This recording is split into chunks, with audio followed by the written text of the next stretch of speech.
На 12-м этаже стеклянного небоскреба в деловом центре Чикаго царило напряжение. Конференц-зал был полон. Руководители, юристы, консультанты – все в ожидании подписания одного из крупнейших контрактов за всю историю компании Carventech.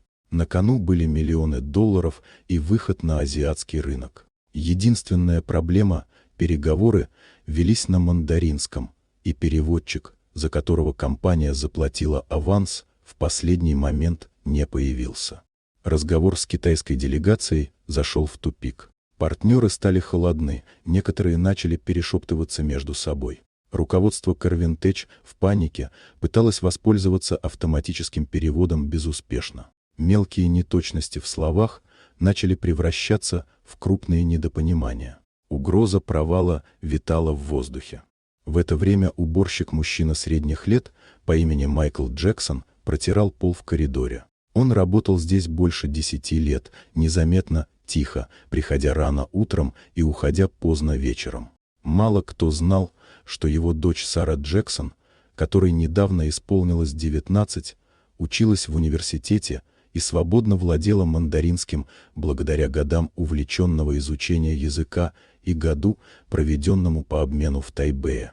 Сара пришла за отцом на обед. Услышав, как в зале царит хаос, она остановилась у двери. Несколько минут она слушала, а потом решительно вошла внутрь. Одетая просто джинсы, свитер, рюкзак за спиной, она вызвала недоумение у совета директоров. Но как только начала говорить, зал замер. Сара без акцента, уверенно и точно передала смысл каждой реплики делегации. Ошибки были исправлены, недоразумения устранены. Разговор стал живым и конструктивным.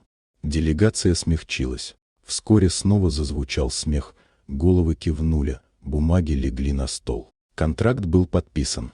После встречи один из топ-менеджеров спросил, кто она.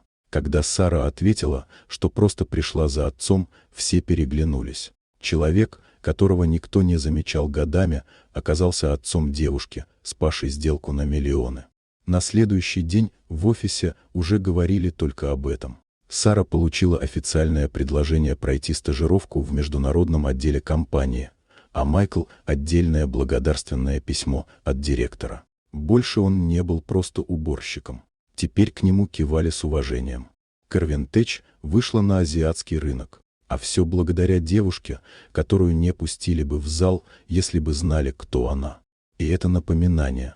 Настоящая ценность может сидеть в коридоре, ожидая момента, когда ее услышат. Если вам понравилась эта история, поставьте лайк и подпишитесь, впереди еще много удивительных рассказов.